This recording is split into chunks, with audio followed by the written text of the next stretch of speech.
Yes. All right, time is now 6:03 p.m. and I'll call to order our regularly scheduled McMinnville Fire District March 28th meeting at 6:03 p.m. First order of business is roll call of directors. President Garvin. Here. Vice President Smith is not here. Treasurer Traff. Here. Secretary Pratt. Here. And Member Sparrow will not be here either. And from there we have Pledge of Allegiance and Secretary Pratt will lead us now. I pledge allegiance to the flag of the United States of America, to the republic for which it stands, one nation, under God, indivisible, with liberty and justice for all. Thank you for that, Secretary Pratt. That takes us to changes to the agenda. Anybody? Two things. One, we did get a third bid for the IT that we'll discuss later.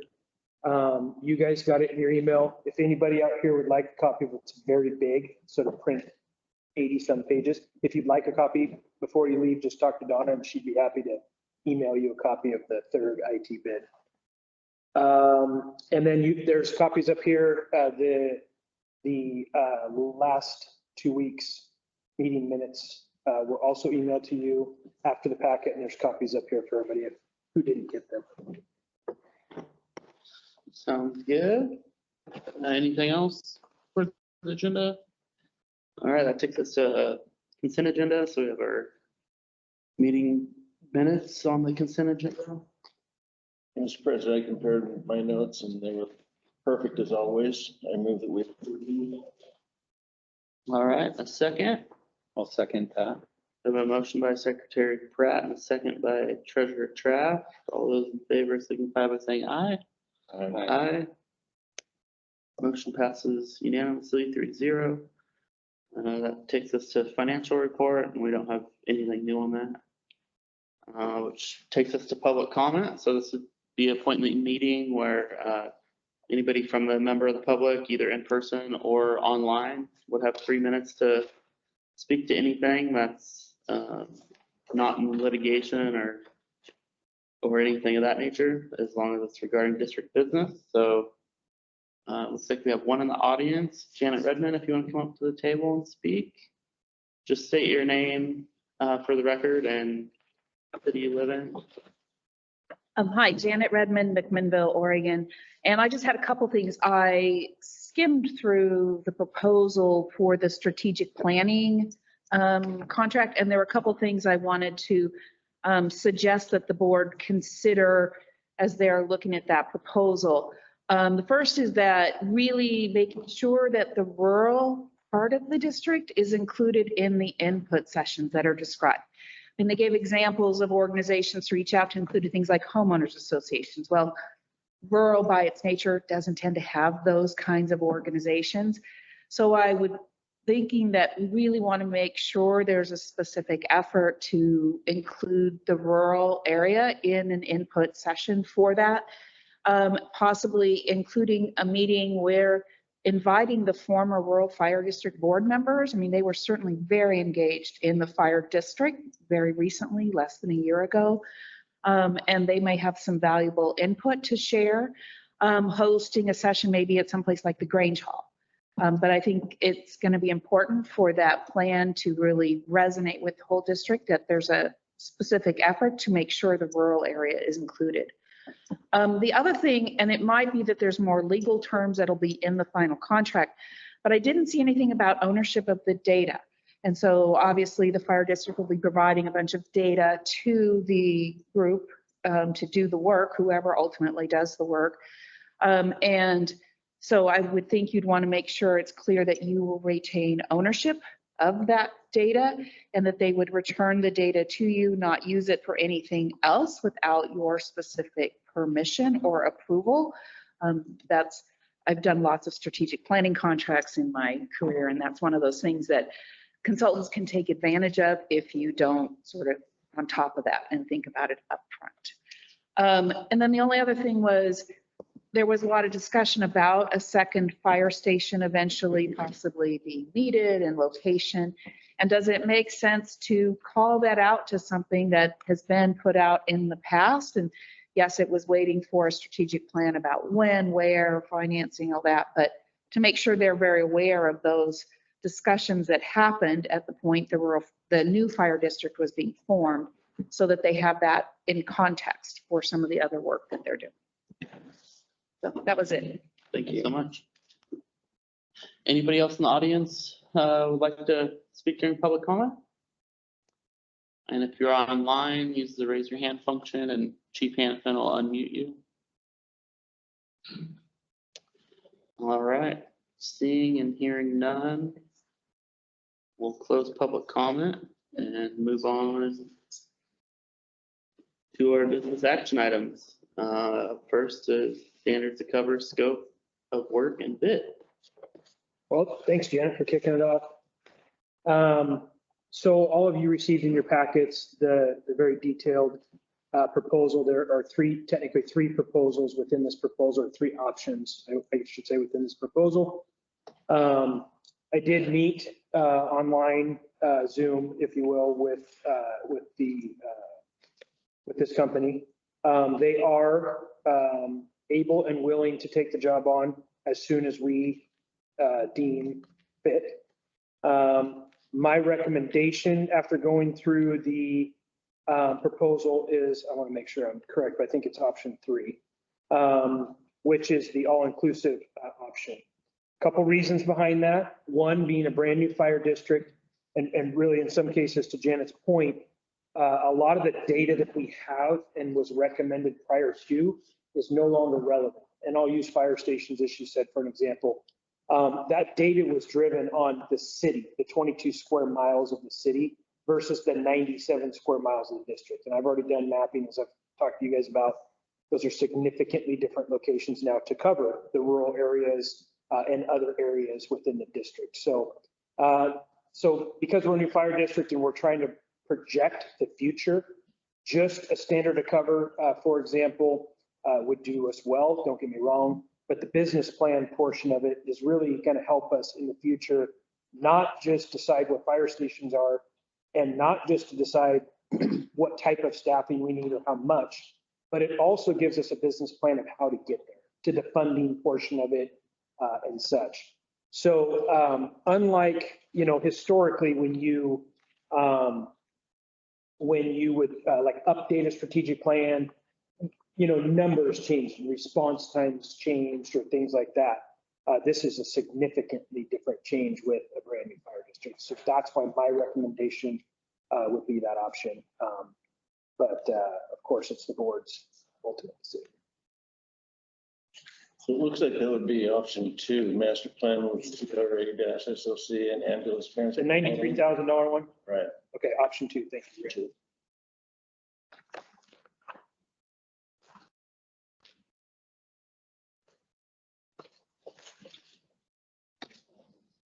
Yes, you're correct. Option 2.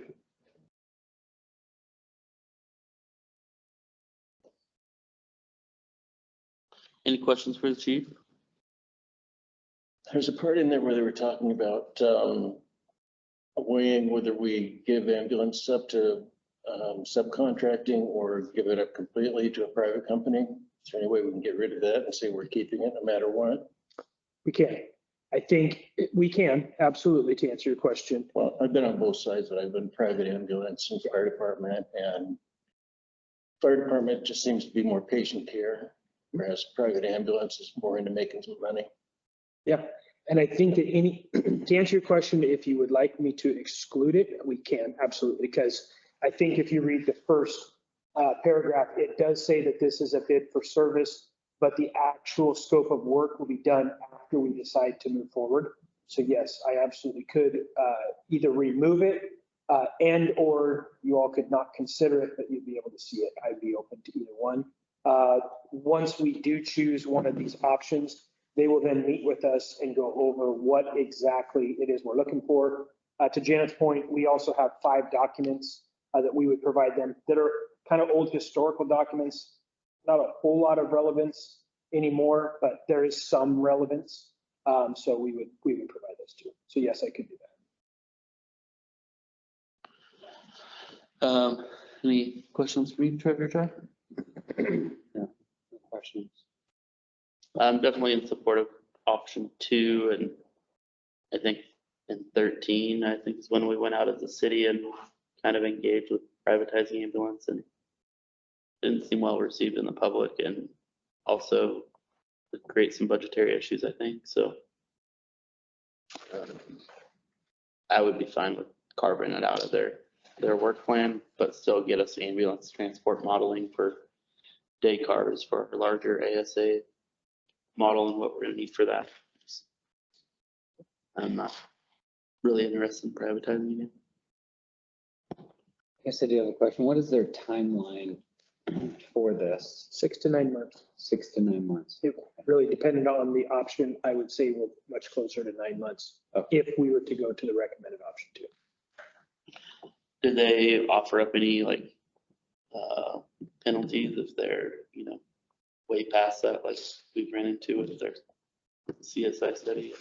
Not that I recalled. However, that does not mean that when we do the scope of work, that could be added. Yeah, I've realized things happen, but I think we should put some contract language in there for performance and that we don't run in a 9-month plan, that becomes a 3-month plan. Any other questions for Chief? Does option 2 pretty much encompass the strategic planning too, or is that additional? If you look at the very front page, if you were to pick option 2 in general, you would capture all of those portions. Okay. Yeah, there's so much to read. I should get cross-eyed looking at it. Mhm. Yeah, if you were to want to move forward, there's 2 questions that I have. One, we do have a signature page that we could do after, but 2, what kind of time frame would you like me to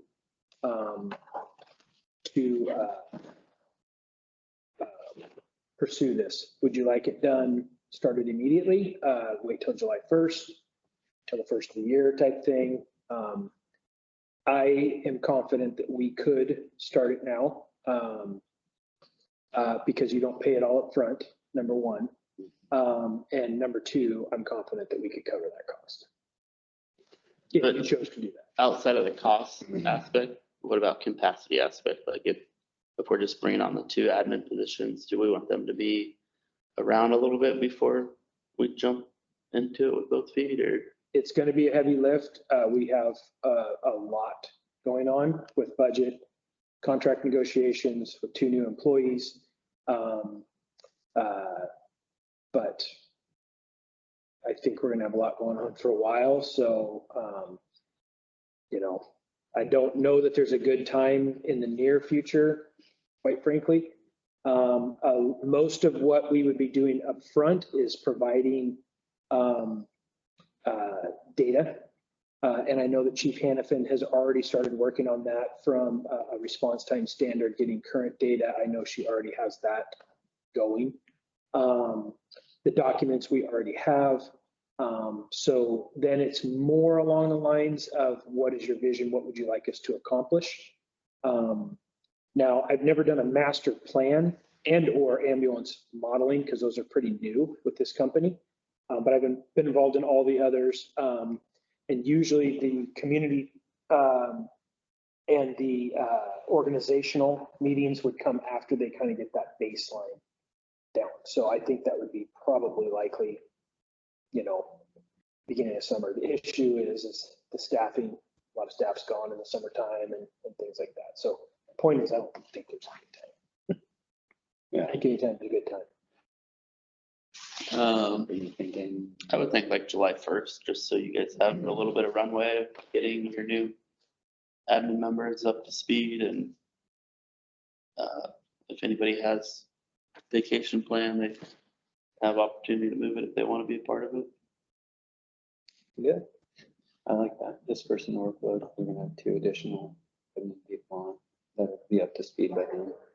Does this master plan include like a feasibility study, as Janet was referencing, kind of for maybe the next fire station where that makes sense, sort of thing? Yeah. It's not only that, but it's also what would be the recommended, how would you pay for that? Okay. That's the business or the master plan, business plan, master plan side of things. It's not just you need 2 new stations, which we've heard in the past. It is also, this would be this cost with your budget, with your increases annually. This is what it would take to accomplish that. It's, the master plan is basically a 10-year vision for the district. Okay. So everything from stations to staffing levels. Deployment. Yeah. So it's a North Star for us as a board to enact policy on. I think it's important. Yeah. Entertain a motion for, if you guys would like to move forward, or if you want to table it till next meeting, when as board members, we're here to discuss, whatever you guys want to do.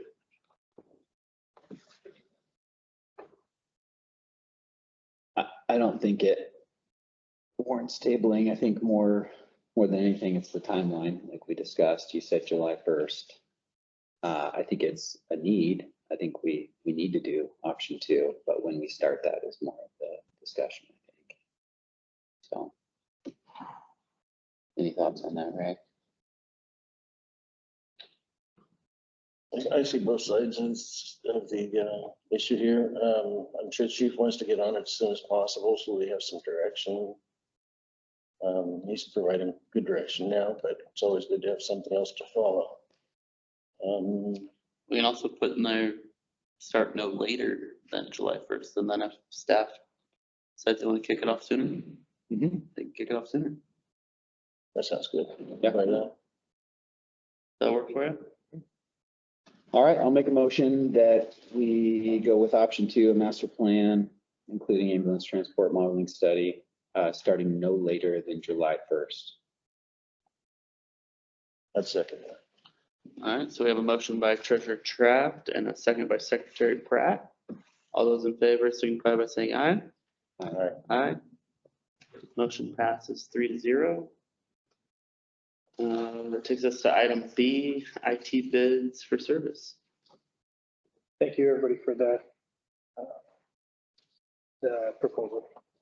IT bids for service. So along the same lines, as you know, in the separation portion of our IGA, we need to transition a lot of things over: cell phones, fire stations. And one of the last items that we have now that we have, which I'll talk about here in a bit, but now that we have secured the administrative service position as well as the finance position, is what are we going to do with IT? It's a big ticket item in our budget. And so during the conference that Secretary Pratt, President Garvin, and myself were at, there was a company that provides IT services. So when I started kind of having discussions with them, I did reach out to the city. The city is and was interested in providing the same service. And we did get a bid for like what they currently provide today service. And that bid came out to $196,812 annually. There is some additional fees that we could incur, but I think that's a fair analysis of what they currently provide. I did go back into the budget. We have expended year to date about $193,000 with city's IT. I will say that there was a large undertaking of them switching us over to our own server and such that we would not have in years future, but the cost is staying the same without that large project, if you will. So I did reach out to then VSC3, which is the contract service that was at the special districts conference. We did do due diligence, just so you all understand that this is as close to apples and apples as you can get, right? I mean, there are some nuances, if you will, but I would consider these apples to apples. These individuals did meet with City IT.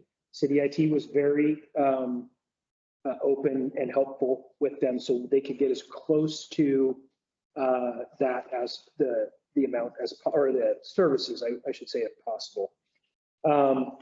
BC3s, and I don't have it done exactly, but if I remember correctly, I believe it's $73,000 annually. It's Or three. 74, thank you. There is apples to apples, there is about $10,000 worth of service fees that is captured in the first one, and that is your subscriptions. So those would be in addition to here. So it's about a little over 80,000.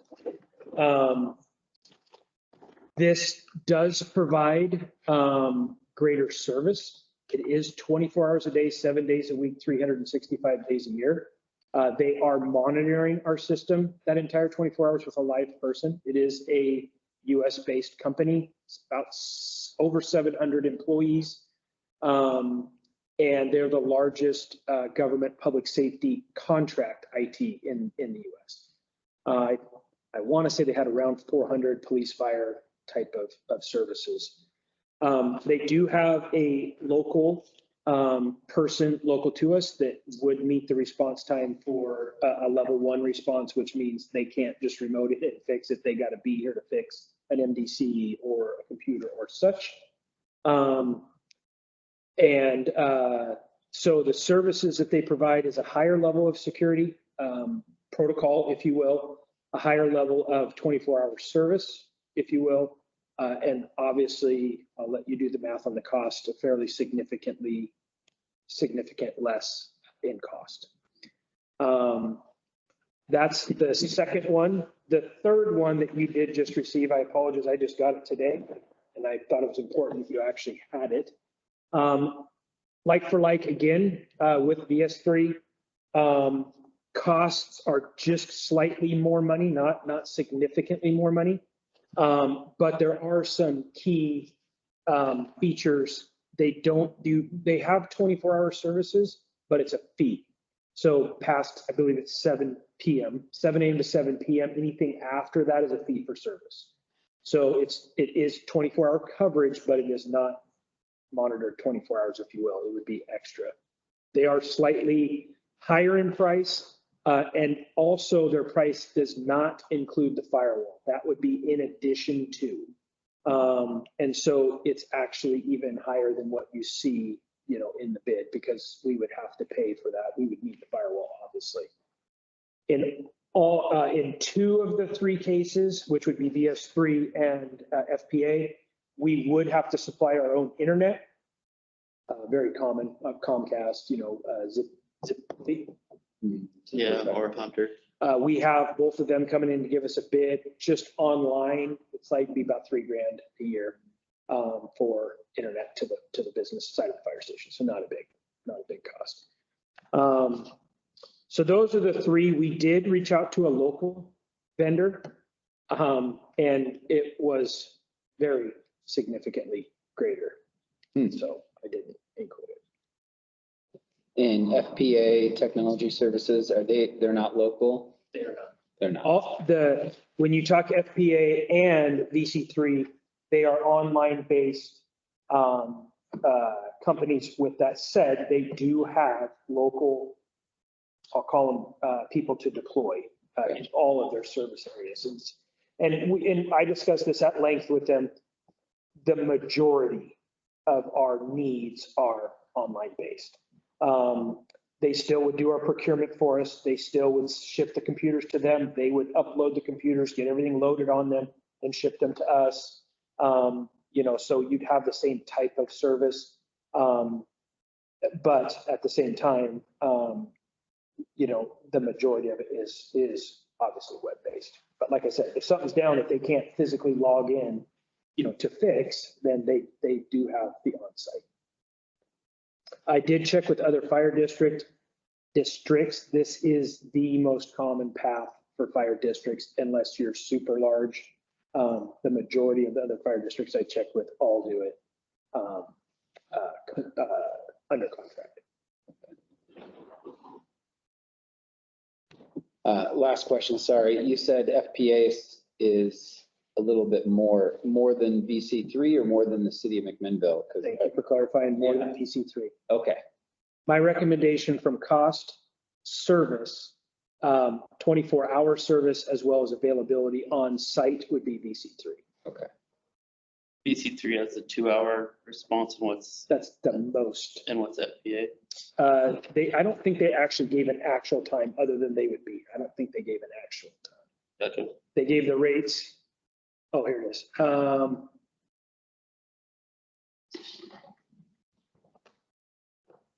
So their estimated time is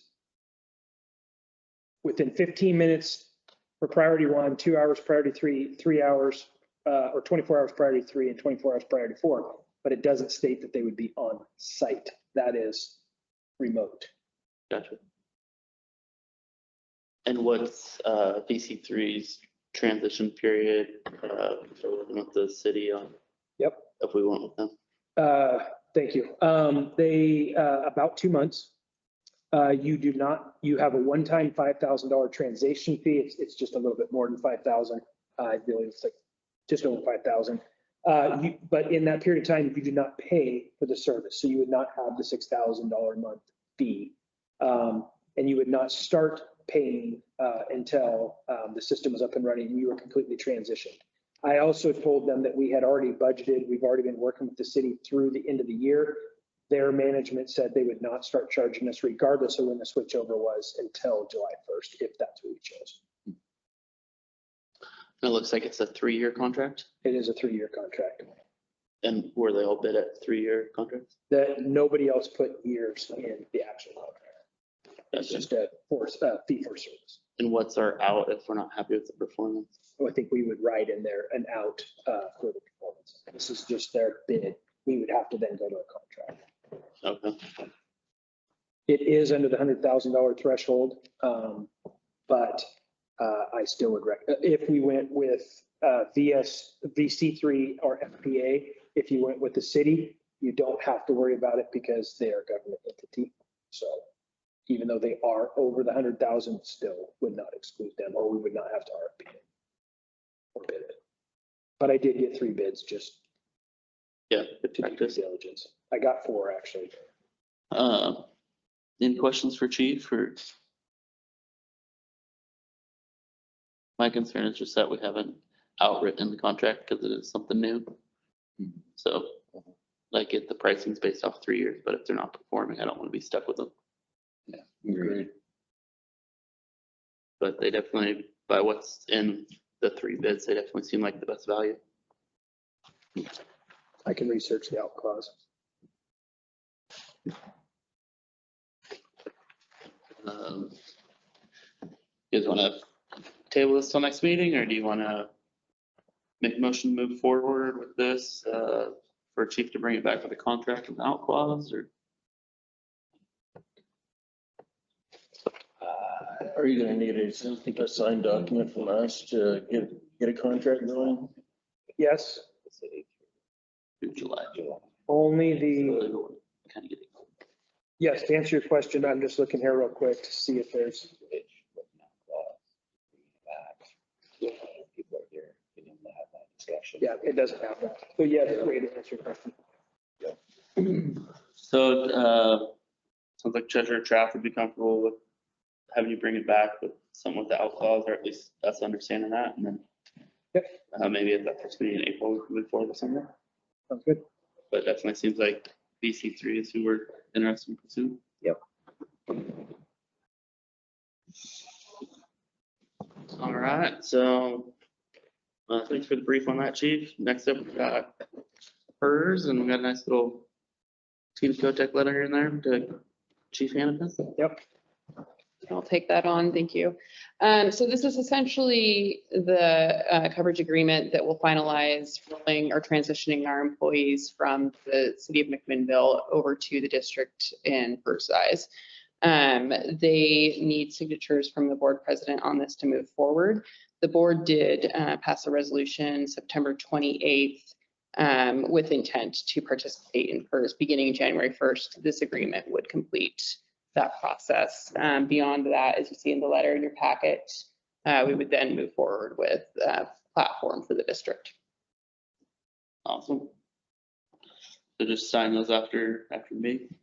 Okay. Do you need any formal motion right now, or we already passed that in September? So We passed it in September, so I think we just wanted to make sure that we brought it on record as completing the agreement, and then we'll need your signature on it. sounds good.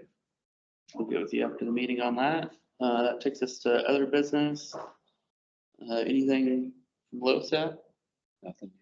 Nothing new from LoSAP. We don't have anybody here from branding. Although we did get some new apparel for the board. Thank you for that. Yeah, thank you. Donna or whoever organized that. Any board information reports? All I have is last council meeting on Tuesday, we passed the resolution doing some final fund transfers, and the city sending us the money for the mapping area to make the district whole on that. So yeah, I think we're finally buttoning up some last loose ends with the city, and that's really all I got from my city hat. Anything from you, Secretary Pratt? Nothing? Okay. All right, that takes us to department reports, and we'll come back to the local when they get back. They come back before we're done. And no, anybody online from the volunteers? No? Thank you. Back up, chief. Thank you. Good news, probably my best news in the world. We did secure our administrative services director, Michelle Teed. She comes with a very wealth of knowledge, not just in HR and administrative services, but also has a long career in legal as well. She's very excited to start. We're very excited to have her. It is a position in the organization that we really need to get on board, just to help us with that transition in the fire district. So she will be starting April 15th.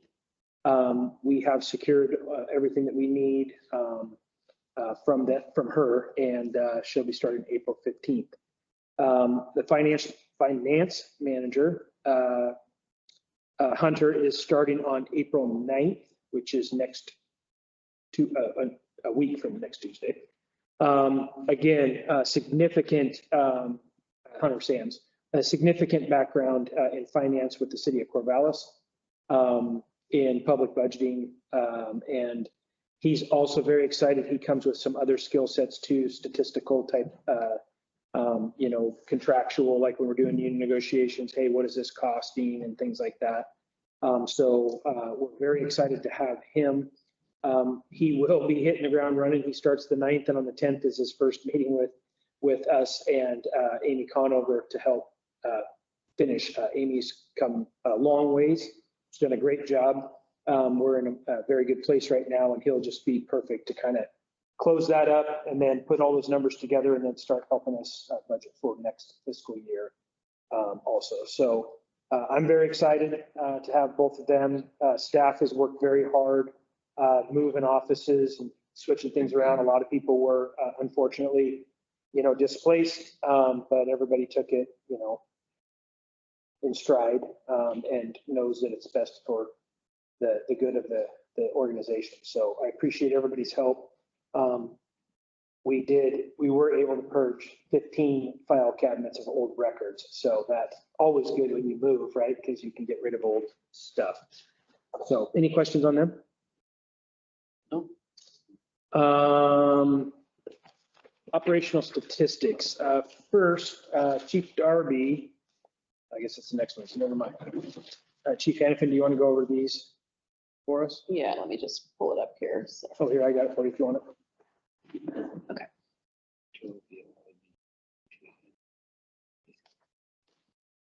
Okay, so essentially the way that our ESO platform had been set up, and you may have been educated on this formerly, so I apologize if it's a revisit of info, but we're able to pull information for our rural area and then for the city of McMinnville for our response time. So you've got two different reports there.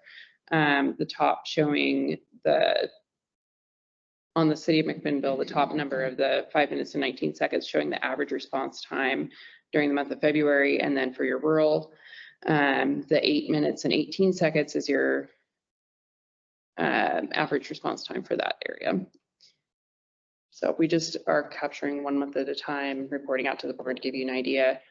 Working with ESO currently to be able to do a compiled report that will just encompass the district as a whole. So thank you for sharing those. Yeah, thank you. Thank you, Chief. Fire and life safety, year to date, we've done 112 fire and life safety inspections from January. In January, they focus on the assisted living and state licensed facilities. Basically, those are our, facilities that stand for potential loss of life and such. So they hit those in January and February, and then as they go down throughout the year, they hit other types of facilities. We are working on, to include the schools, we're also working on, from the fire marshal's office, an approach for more fire and life safety education. So we have a fire and life safety trailer, we have fire and life safety volunteers, and we're working to kind of revamp that, stand that back up to be out in the community more. We will be at the Yamhill County Fair this year with the trailer, and a couple other events locally, as well as next year. The goal is to get into the schools with the fire and life safety trailers also. So Chief Darby and his staff have been working diligently on that. Question on that one? No. Website update. We did have a 50% meeting, say Monday, might be off by a day, but no, Friday, to discuss where we're at. The website is closer than it was last time I showed you. With that said, after the 50%, we have a lot of work. I will ask this of the board right now. Under the board, we have your pictures, we have contact information. Right now, we're using your district email and the main office phone line, with the exception you had the other line. If you want another phone number on there that is not the front office, then please provide that. And we will be putting all your board meeting minutes, all your resolutions, agendas and all that under the board in the website. Is there anything else specific to the board that you would like to see? We will be putting your terms, so it's easy for people to track terms. I think that was the gist. Scott, did I miss anything we talked about? Will there be a tab on there that calls out committees? Yes. For board specific or in general? No, just in general. So like our budget committee. Yes. There's a budget committee, there's a we civil have service like a- commission. Yeah. And all of they're going to be set up the same as you are. Yes, we will. All that. Okay. Sounds good. We'll keep working on it. We have another meeting, I think, in 2 weeks. The work has been divvied up amongst staff and everybody's working diligently to get that done. If anybody wants to write the chief's message, let me know. Volunteer coordinator, Mr. Schoenthal. I've seen a need for kind of a liaison, if you will, between the volunteer association and the administrative staff per se. Chief Law does a phenomenal job of being at the drills, leading the organization, getting them the big things that they need. It's really those small things. It's the paperwork that was missed. It's the line of duty death packet. It's an extra set of gloves. It's, those type of things. As well as historically, we could do a better job tracking our previous members, volunteer, career, administrative, so that if we have, Chief Fink pass away, that we can notify our members of those parties. celebrations, things like that. So Chief Law will be managing that position. The goal is for them to come in, they're volunteering their time once a week, and work with Chief Law and other staff to kind of accomplish those administrative tasks, as well as then be here on Wednesday night for those volunteers to work through their officers to get things that they need. If Donna needed some paperwork done, for example, she could go to, Richard and say, hey, Josh Traff still has to fill out XYZ. Could you get this to him tonight and make sure I get it back? And then he could come and physically help him or her with that project, kind of try and make sure that we're capturing everybody's needs and desires and such. So I don't know where it will go from here, but he'll definitely be helping with fire and life safety, putting calendars together to staff the fire safety trailer or schools or those type of things. So it's brand new. I don't have all the answers yet. I don't think any of us have all the answers yet, but I do appreciate Richard. He has a very long history here at McMinnville Fire as not just a volunteer, but a paramedic. And I appreciate him stepping up and accepting the offer. And I think it will be a good conduit to make sure that we're really capturing everybody and making sure that we're supporting everybody, that, they're here after hours usually, which most of us, except for Chief Law, are not here. And so just giving Chief Law another set of hands, eyes and ears, and then giving us all that kind of that conduit. So, Yes. Thank you. Yeah, thank you. Is that the expected chain of command then? It'll be kind of Richard, Chief Law, and then up. Okay.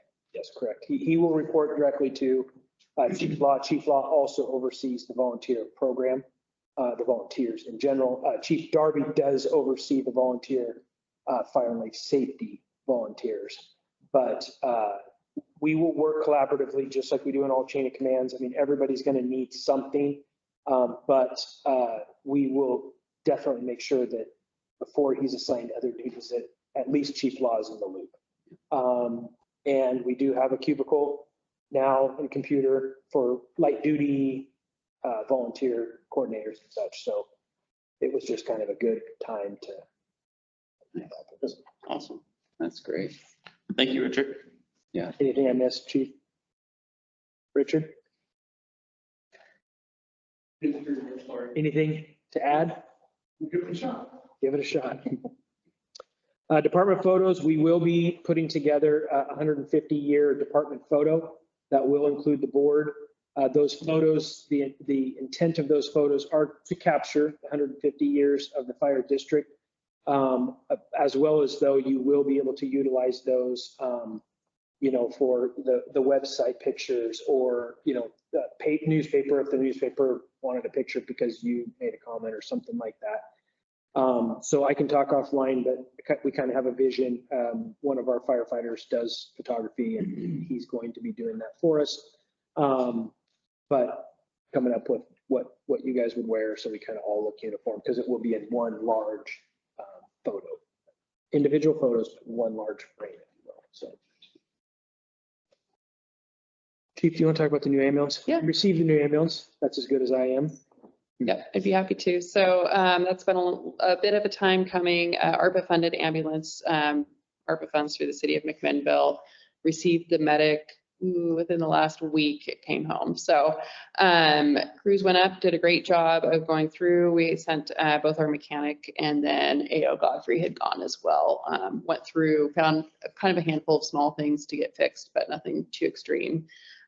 We did buy that through Braun, Northwest, and we'll have to work through the period of basically getting radios installed, as well as the OHA licensing, and that could take up to a month. So looking forward to bringing that into the system. And out of our pocket, 4,000, About that was the difference. the difference between the prices or additions versus what the city will pay. So the city is going to write the check, and then we'll have to write a check for $4,000-ish. So, questions on that? Fantastic. I do believe you guys all got an email, but just to remind you, I'll be gone out of state tomorrow and Saturday. Chief Law will be the acting chief. Chief Hannafan is in town. Chief Darby is out of town, but Steve Kendall is here for fire marshal. So we are still covered. I am available, but I might be in the swimming pool, so I may not have my phone, but I am available if somebody needs me. And then last on my list, door codes. I apologize. I did not realize you guys didn't have codes, so we are going to get you a key fob as well as a code. Please don't say it right now, but think of a 4-digit number, and if you could get those to me tonight, we'll get those in the system, and then you can, in all cases, key punch in, and then we'll get you a fob at your next meeting. I think we'll have fobs, we just don't have codes. Okay. You do? Okay. We'll get you, then I just need your code, 4-digit, in case you don't have your fob with you. And then if you wanted to go back to, Local 3099, anything? No? Taking the night off, huh? All right, correspondence? I don't have anything. No.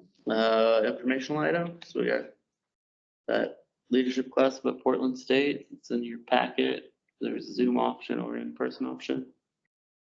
As well as SDO has kind of like a leadership series. If you wanted to dive deep into that, there's multiple classes and education tracks to complete some sort of certificate program they have. You can find more of that on their website, so. I know that Vice President Smith has expressed interest, Treasurer Trapp has expressed interest. So we're happy to sign you up.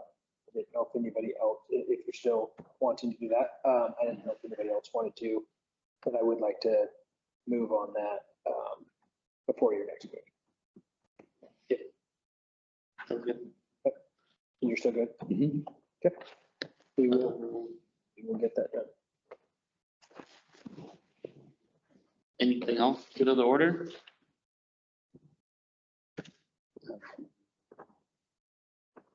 Staffing. Good question. We did lose 2 additional recently, which is, and I don't mean this in a negative way, but it is part of our transition plan. We are working right now, as I told you, we meet weekly with a team that is looking at how do we staff moving forward, as I have already mentioned many times.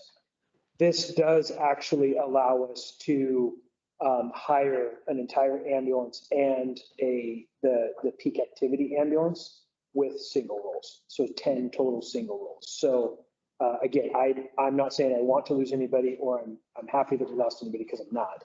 But with open positions, as well as the 3 firefighters that will go to the engine, and it will be my recommendation later when you hear the budget presentation.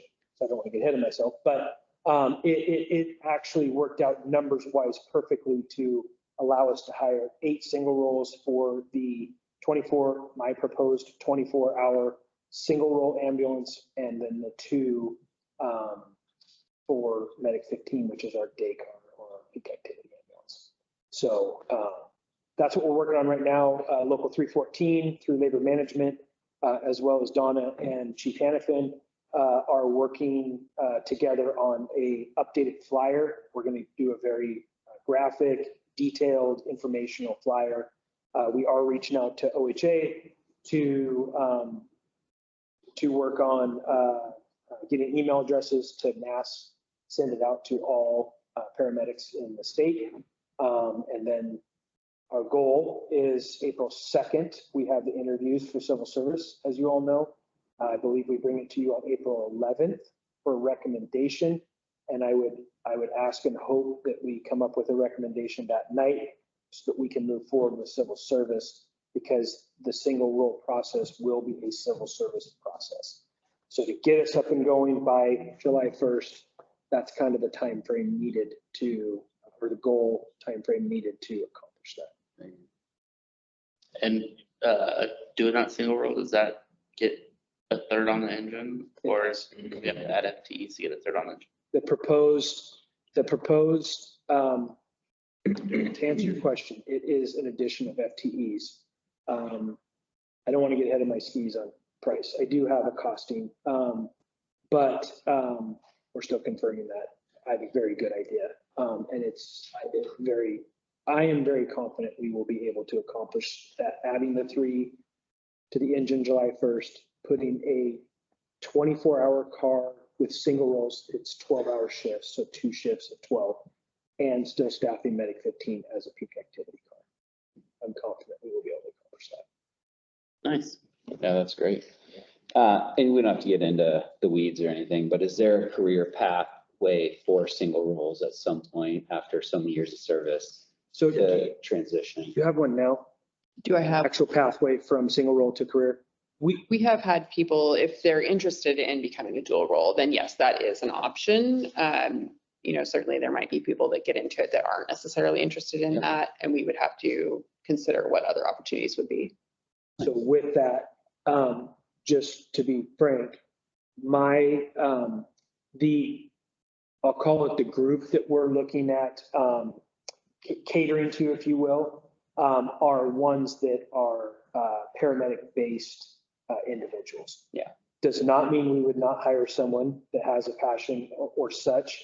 But what we're trying to curtail is the individuals that come just for that job to kind of get in the service. Just to And then go up, because that really has that transient effect. Yeah. So the group that I'm looking at attracting is the group that maybe wants to work in a community like this with a call volume on an ambulance that we have, with the clientele that we have, with the benefits, the working conditions, the environment that we can provide, that are paramedic in general, people who want to work in the ambulance for their career.